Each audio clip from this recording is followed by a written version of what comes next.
Hello दोस्तों, स्वागत है आप सभी का स्लीपी क्लासेस में। दोस्तों, मेंस अ डे इनिशिएटिव में आपका एक और बार स्वागत है। हर साल ये इनिशिएटिव आता है, फ्री इनिशिएटिव रहता है जहां पर हम मेंस का एक सवाल हर रोज़ डिस्कस करते हैं। दोस्तों, इस बार जो मेंस का इनिशिएटिव है वो एक और जो चीज़ इसमें खास है वो क्या है कि शेड्यूल के साथ है कि आपको डेली शेड्यूल दिया गया है कि कौन सा सब्जेक्ट कब डिस्कस होगा। पैरेलली दोस्तों, ये तो है एक फ्री इनिशिएटिव, कहलाता है मैड।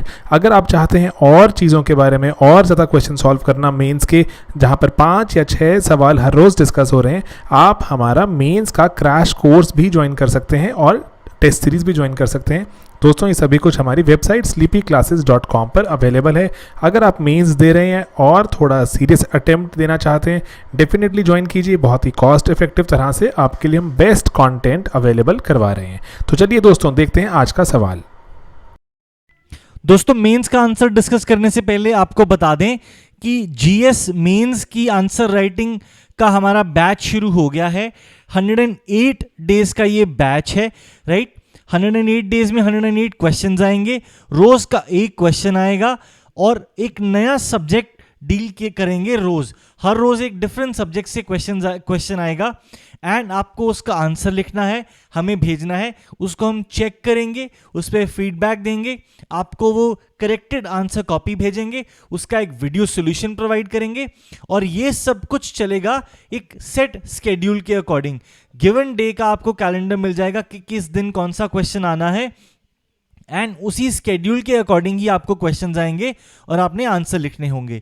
ऑब्जेक्टिव क्या है कि आप में राइटिंग की एक हैबिट लेके आनी, एक डिसिप्लिन लेके आना कि रोज आप एटलीस्ट एक आंसर लिख रहे हैं अपने मेंस के लिए, राइट। इसमें evaluation, PDF of the model answer and video solution of the model answer भी आपको मिलेगा। अगर आपको इसके बारे में और इन्फॉर्मेशन चाहिए, आप हमारी वेबसाइट www.sleepyclasses.com पे जाइए। वहां पे आपको ये एक बैनर मिलेगा, बैनर पे क्लिक कीजिए और आपको हमारे इस पूरे कोर्स की इंफॉर्मेशन यहाँ पे मिल जाएगी। स्केड्यूल यहाँ पे आपको लगा हुआ मिल जाएगा। ये जो है ऑर्डर सेम रहेगा, ऑर्डर में कोई डिफरेंस नहीं है। जहां तक डेट्स का सवाल है, डेट्स आपके इस मेंस आंसर राइटिंग बैच 1 के अकॉर्डिंग लगी होंगी, राइट। कॉस्ट है इसकी 10,000 including all government taxes of GST, right. तो ये मेंस आंसर राइटिंग बैच। चलिए देखते हैं आज का सवाल। अब सवाल है, what were the effects of French revolution. तो इंट्रोडक्शन में हम कॉन्टेक्स्ट बिल्ड करेंगे कि फ्रेंच रेवोल्यूशन था क्या, राइट। इफेक्ट्स इसके डिस्कस करने हैं। तो एक वाटरशेड इवेंट था वर्ल्ड हिस्ट्री का 1789 से 1799 जो चला। It had far reaching impacts that probably transform the world more than any other revolution. तो फ्रेंच रेवोल्यूशन क्या थी, हम ये बात नहीं कर रहे हैं इंट्रोडक्शन में, राइट। आप थोड़ी सी सटल्टीज आइडेंटिफाई कीजिए। हम इंट्रोडक्शन में कॉन्टेक्स्ट सेट कर रहे हैं उसके इफेक्ट्स के इंपैक्ट का, उसके कॉन्सिक्वेंसेस के इंपैक्ट का, उसका जो ट्रांसफॉर्मेटिव कैरेक्टर था उसका कॉन्टेक्स्ट बिल्ड कर रहे हैं हम इंट्रोडक्शन में। अब देखते हैं एक्चुअली में कॉन्सिक्वेंसेस क्या थे या इफेक्ट्स क्या थे। सबसे पहले abolition of feudalism.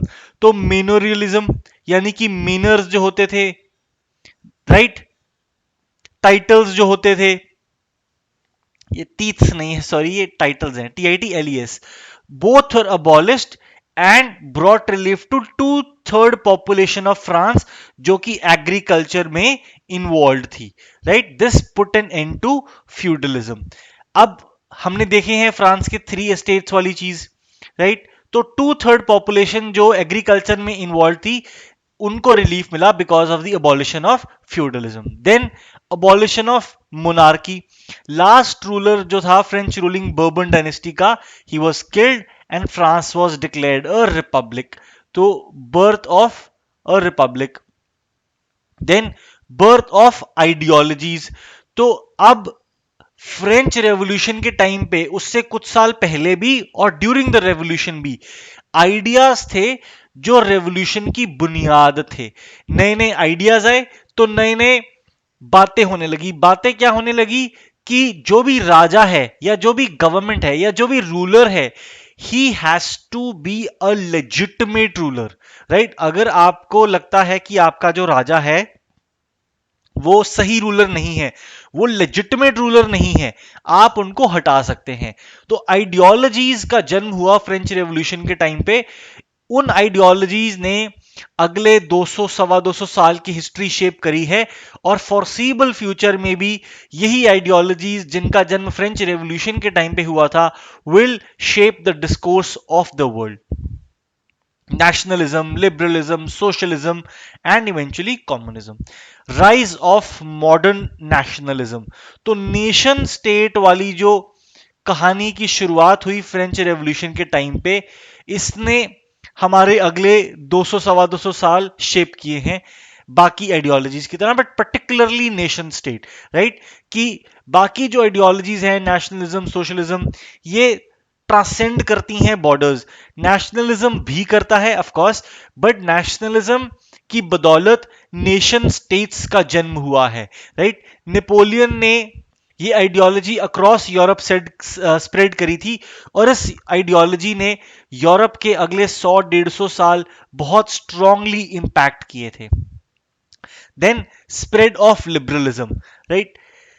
Hereditary aristocracy को ओवरथ्रो किया गया, लिबर्टी, इक्वालिटी, फ्रेटर्निटी की बात करी गई, यूनिवर्सल मेल सफरेज दिया गया फ्रांस में, declaration of the rights of man and citizen pass किया गया, राइट। तो ये जो ह्यूमन नहीं, सिटीजन्स के राइट्स की जो बात है, राइट, एक लिबरल गवर्नमेंट के अंडर रहने की जो कहानी है, इसकी शुरुआत फ्रेंच रेवोल्यूशन के टाइम पे हुई थी। Destruction of oligarchies and economic growth of Europe. अब फ्रेंच ने बेल्जियम इन्वेड किया, नेदरलैंड्स, इटली, स्विट्जरलैंड, कुछ जर्मनी के पार्ट्स, सबको इन्वेड किया, और जितने भी लॉज थे जो नोबिलिटी या क्लर्जी या ओलिगार्कीज इन सब के वेस्टेड इंटरेस्ट्स को प्रोटेक्ट करते थे, वो सारे के सारे लॉ रिमूव कर दिए नेपोलियन ने, और प्रिंसिपल एस्टैब्लिश किया गया इक्वालिटी बिफोर लॉ का। अब ये जो प्रिंसिपल नेपोलियन ने एस्टैब्लिश किया by virtue of his conquest और invasions in other European countries, इसके तहत फ्यूचर में इकोनॉमिक और इंडस्ट्रियल अपॉर्चुनिटीज खुल गई देश की बाकी जनता के लिए।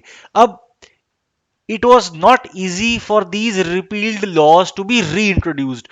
तो once and for all जो ये रिपील हो गए, और 19th सेंचुरी के सेकेंड हाफ में, यानी कि 1850s के बाद में, आम लोगों के लिए बहुत अपॉर्चुनिटीज खुल के आई, जिसके तहत यूरोप में काफी तेज इकोनॉमिक ग्रोथ हुई, राइट। ओलिगार्कीज डिस्ट्रॉय हो गई और इकोनॉमिक ग्रोथ बहुत ज्यादा हुई।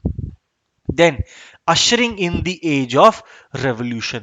तो French revolution, right, followed by the rule of Napoleon, इसके तहत जो आइडियाज स्प्रेड हुए, जैसे फ्रेंच रेवोल्यूशन के टाइम पे आइडियाज आए जिनको नेपोलियन ने कैरी किया through his armies to the rest of the Europe, right. बाकी के यूरोप को पता चला कि अच्छा फ्रांस में क्या हो रहा है, पेरिस में क्या हो रहा है, और इन्हीं सब आइडियाज के तहत, इन्हीं सब आइडियाज की बदौलत Irish rebellion, Haitian revolution, first Italian war of independence, Sicilian revolution, 1848 की रेवोल्यूशन इटली की, स्पेन और पोर्चुगल की जो कॉलोनियल या वो देश जिनको स्पेन और पोर्चुगल ने कॉलोनाइज किया हुआ था, लैटिन अमेरिका के वो देश, उनमें इंडिपेंडेंस मूवमेंट्स आई। All these were a direct और indirect consequence of the French revolution, right. तो स्पैनिंग अक्रॉस सेवरल डायमेंशंस, काफी डिटेल में हमने आपके साथ ये डिस्कस किया है ये question, the effects of French revolution.